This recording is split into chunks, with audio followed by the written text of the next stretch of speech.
This is Vikas Iqbal from tracks. आप सब लोग ना नेटफ्लिक्स बहुत देखते हैं, लेकिन नेटफ्लिक्स कैसे पैसे कमा रहा है और क्या इस्तेमाल कर रहा है अपना बिजनेस बढ़ाने के लिए, इसके लिए मैंने आज स्पेशली डॉक्टर अतर मंसूर को इसलिए बुलाया है अपने प्रोग्राम में कि इन्होंने इनोवेशन में पीएचडी किया है और इनका एरिया भी यही है, आर्टिफिशियल इंटेलिजेंस।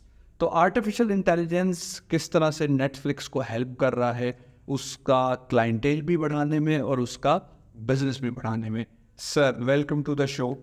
ऐसे आपने एक नया ट्रेडिशन सेट कर दी है पाकिस्तान में एआई बेस्ड नेटवर्क्स या केस स्टडीज़ को डिस्कस करने। I think it's very important, क्योंकि देखें एआई एक ऐसी रियलिटी है जिससे कोई भी अब दुनिया की कौम या दुनिया का मुल्क जो है वो इसको इग्नोर नहीं कर सकता। और जो कंट्रीज़ या जो बिजनेसेस या जो इदारे इस एआई को अडॉप्ट नहीं करेंगे वो आई थिंक बहुत पीछे रह जाएंगे। Right sir. सो तो नेटफ्लिक्स तो आप देखें एक ऐसी चीज़ है जो हर घर में तकरीबन मौजूद है, जहाँ पे एक बड़ी स्क्रीन लगी है वहाँ नेटफ्लिक्स में। तो नेटफ्लिक्स और एआई का क्या रिलेशनशिप है, थोड़ा सा एक्सप्लेन करें। देखिए नेटफ्लिक्स इवॉल्व हुआ है फ्रॉम डीवीडी जो प्रोवाइडर है टू सब्सक्रिप्शन बेस्ड मॉडल, जिसमें लाइव स्ट्रीमिंग वीडियोस जो है वो सब्सक्रिप्शन के तौर पे क्लाइंट्स को पेश की जाती हैं और उससे वो सब्सक्रिप्शन फ़ी, क्योंकि वो एड्स तो कोई नहीं जनरेट करता और एड्स की उससे कोई रेवेन्यू नहीं है एडवर्टाइजमेंट से, वो सब्सक्रिप्शन बेस्ड मॉडल में है, जिससे सब्सक्रिप्शन ऑफ द मूवीज़ या जो शोज़ हैं, पॉपुलर शोज़ हैं या जो टीवी शोज़ हैं, उनको वो दिखा के ब्रॉडकास्ट करके कस्टमर से पैसे लेता है क्लाइंट से। तो ये बड़ा ज़रूरी है कि जो आजकल की दुनिया है जिसमें कस्टमर्स के पास एंटरटेनमेंट की बहुत सारी ऑप्शंस हैं, क्लाइंट्स के पास वीडियो गेम से लेकर म्यूज़िक सुनने तक, जैसे स्पॉटिफाई है, वीडियो गेम्स है, आर्केड गेम्स है और भी मूवी के देखने के और भी तरीके हैं।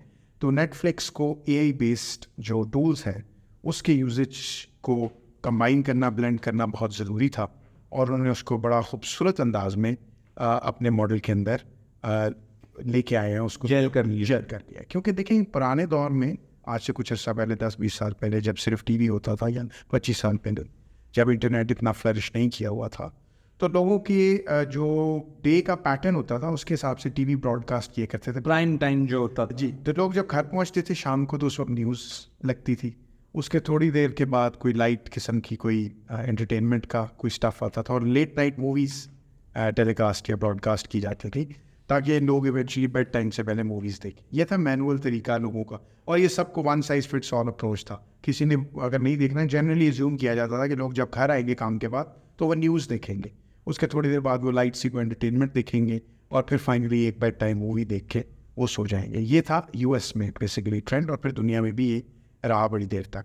लेकिन नेटफ्लिक्स ने लोगों की जो व्यूइंग हैबिट्स हैं उसको एआई से और डेटा एनालिसिस के ज़रिए उसके हिसाब से व्यूअर हैबिट्स को एनालाइज किया है और उसके लिए उनके पास डीप लर्निंग एक अपनी लाइब्रेरी है वेक्टर फ्लो के नाम से। तो एआई का जो टूल, जो डीप लर्निंग टूल है, मशीन लर्निंग भी उन्होंने की है, लेकिन जो डीप लर्निंग है वो वेक्टर फ्लो है, जो क्लाइंट्स की हैबिट के हिसाब से, उनकी व्यूइंग हैबिट के हिसाब से उनको रेकमेंड करता है मूवीज़ या ड्रामाज या जो भी चीज़ें वो देखना चाहेंगे, ताकि वो उस हिसाब से उस डे के टाइम पे उनको रेकमेंड की जाए और वो उसको देखे। और बेसिकली वो ये चाहते हैं ताकि कि उनका, क्योंकि सब्सक्रिप्शन बेस्ड मॉडल है, तो they would not want any dissatisfied clients जो उनको अनसब्सक्राइब कर दें, तो इसलिए वो वेक्टर फ्लो को यूज़ करते हैं। Right sir.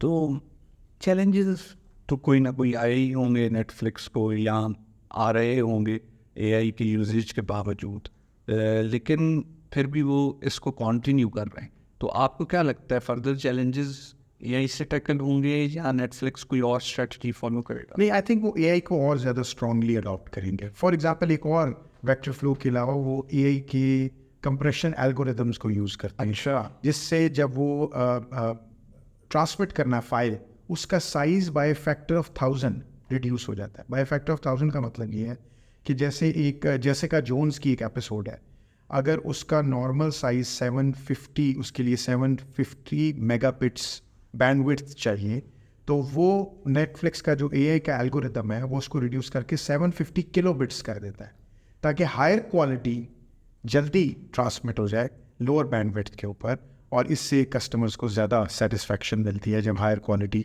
उनको देखने को मिलता है। इन शॉर्ट स्मार्ट वर्क कर रही, डीवीडी का वियर एंड टीयर है, इंपोर्ट एक्सपोर्ट्स के मसाइल हैं, सप्लाई चेन है, उन्होंने ये सब ख़त्म कर दिया। Yes. सब्सक्रिप्शन के साथ हुक कर दिया, और नज़र है कि सब्सक्रिप्शन अनसब्सक्राइब ना हो ना, और लोगों की जो हैबिट्स हैं, व्यूइंग हैबिट्स हैं, उसके मुताबिक उनको सजेशन दी जाए। अच्छा सर, एक बात पूछनी थी आपसे।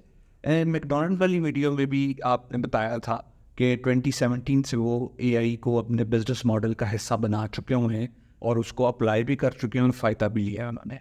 और अभी इन्होंने भी 2018 से तो शायद मेरे ख्याल से किया ही है। जी, मुझे सिर्फ आपसे ये पूछना है, हम 23 में बैठे हैं, ये वीडियो बना रहे हैं, पाकिस्तान के अंदर आपको लग रहा है इसके कोई इस तरह का बिजनेस आप जहाँ हम क्यों नहीं कर रहे, मतलब why we are not doing it? देखिए नोटिसेबल तो शायद कोई नहीं है, मेरी भी उससे नज़र से शायद नहीं ऐसा गुजरा कि इस तरह की कोई यूनिक एडॉप्शन ऑफ एआई की जाए इन देयर बिजनेस।